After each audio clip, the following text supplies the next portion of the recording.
Okay. Uh, Good afternoon. My name is Gawai.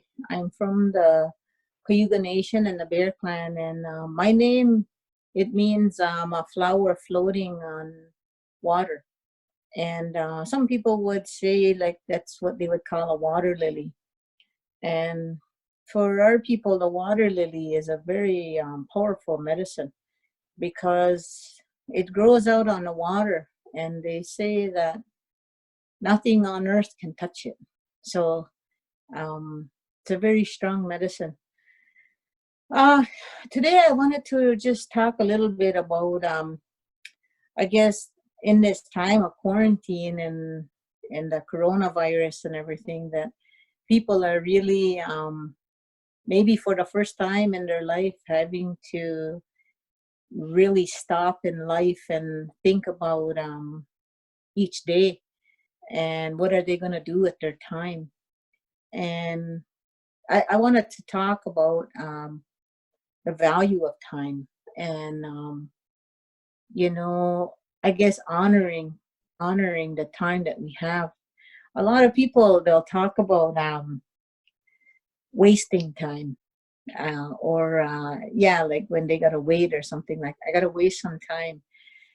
And I had a near death experience when I was 20, and I was sickly from 20 to 25. And I was diagnosed with Crohn's disease. I was in and out of the hospital. So I had to lay down a lot in a hospital room.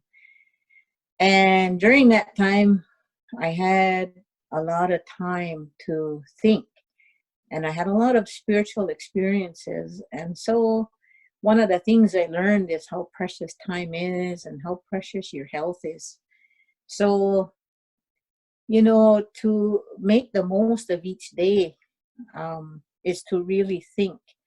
The night before, this is what I was taught. Think about what time you're going to get up. Think about the things you want to get done, and try and have at least one or two goals that you want to finish or accomplish, or even begin if it's a big one. But when you do your day that way, that you feel complete at the end of the day, like you feel good about yourself. And during this time of being isolated or being stuck in a home and or with your family, that it really is kind of like a fast. Like you're not going without food and water, hopefully, but you are being made to stop and not be able to rush off or go do some what's that called, retail therapy, or just going to work. For a lot of people, that's their escape, and it's an escape from their family or just their own company. And when we learn to do that, what happens is we don't develop a relationship with ourselves, and we don't take an honest look at ourselves and looking at and thinking about um, who we are, what are our values, um, what kind of mark are you making in this world. Because at the end of the day, or at the end of your life, that's all that is left, is whatever you've done with your time, and however you've treated people, and your family is your biggest lessons. Because it's real easy to be nice to a stranger, because you don't depend on them for anything, and you don't really know them, they don't really know you, you don't have any expectations of them, they don't have any of you. It's hard to be disappointed by a stranger. But when it's your family, it's different, because we do have a certain dependency, or like we really affect each other. And so if we don't know how to be consistent with how we treat um, each other, ourselves, how we think about each other, then it's kind of like we don't really know how to be that one consistent person and be good to people, like especially family, because in your house it can get unfair, like if you're the one always doing dishes, or if you're the one always picking up after your children and stuff, that it can feel like it's unfair in the house. And when you, like in my house, there's six of us. I have two grandchildren and three daughters and myself. And so there's a lot of I guess how we affect each other, and we rely on each other, we depend on each other, and we all take turns cooking, we take turns washing floors and doing the dishes, and we all do our own laundry. My grandchildren are 11 and 15, and so at the age of 10, I taught them how to, my daughters, how to do their laundry. And so when my grandchildren came along, it was the same way. We taught them how to run the wash machine and how to put the soap in and everything like that. So, you know, when you think about your home and your relationship with your family, for a lot of people, especially when you work full time, you only really see each other maybe a couple hours out of a day.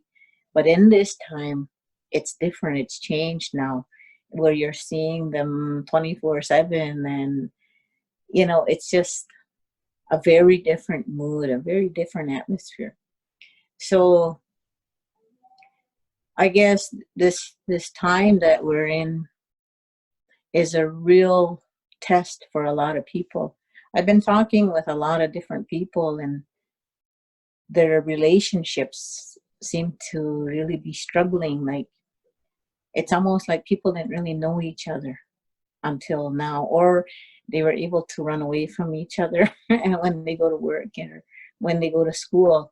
Like my granddaughter, who's 15, she had all these friends, and she was really missing them. And the first few weeks it was kind of strange.